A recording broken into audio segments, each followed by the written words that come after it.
Former Secretary for Housing, Urban Development, and neurosurgeon Dr. Ben Carson joins me. Good evening, sir. And before we get to CTE, it's just another instance, and I know you must have some thoughts on this. Another senseless murder.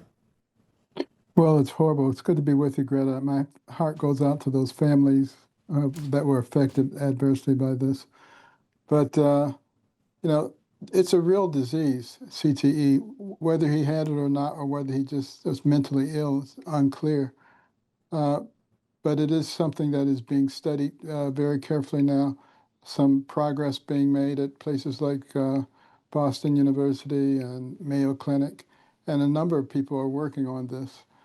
But when it was first discovered and first suspected, there was not a lot of interest in making it clear that this could happen to people as a result of repeated trauma from sports.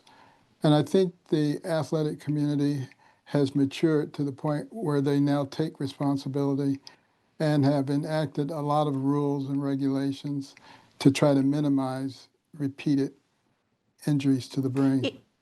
It's not something that can be diagnosed unless you actually look at the brain autopsy. Is it obvious when you autopsy the brain? I mean, is it that distinctive? Yeah, the brains at autopsy frequently show some atrophy, loss of tissue, and accumulation of a product called tau, which some people may be familiar with Alzheimer's. It accumulates in a different way than it does with Alzheimer's. But yeah, there are specific things that the pathologists look for in this disease process. And it usually takes a long time for it to occur. Could it be just one blow, or is it repetitive blows that cause this? Or just, could one concussion, could that do it? Is it repetitive? The belief is that it cannot be caused by a single blow, but by multiple blows. The brain is remarkably resilient. But if you keep hitting it, it kind of gives up after a while, and you begin to see symptoms. And what are the symptoms? Mostly, the early symptoms are mostly tied to mood and emotion, depression, anxiety, bouts of extreme emotion, anger, suicidal ideation. As time goes on, thinking disorders, problems organizing things, completing tasks. And later on, you can actually have motor and sensory symptoms, anything that the brain controls.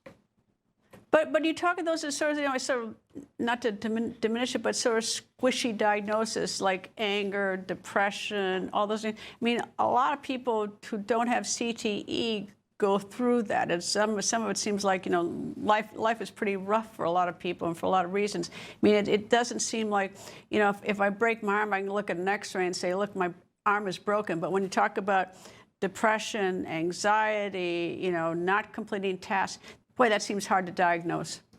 It is. It's very difficult. It's a complex disease, and it can present in lots of different ways. But with CTE, if someone has a history of repeated head trauma, and then you begin to notice that they've changed their personality, they've changed their mood significantly, you can begin to suspect it. But as has been said previously, the definitive diagnosis only occurs at autopsy.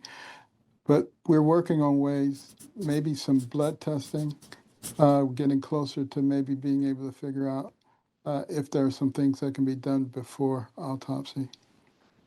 Well, you know what? But that's great. That you'll be able to diagnose it before autopsy. But sort of the hardship with this is that even being able to diagnose it, there isn't any treatment, or is there? It's like no, you're right on target. There is no cure for this, but you can treat the symptoms. Anti-anxiety medications work for people with anxiety, antidepressants for people with depression. So you can treat the symptoms, but unfortunately, there is no way to reverse it. People think news just happens. It doesn't. It happens because there's someone there to capture the moment, to explain it and share it. That's my job. I go where news breaks and give you the facts. Join me for the record on Newsmax.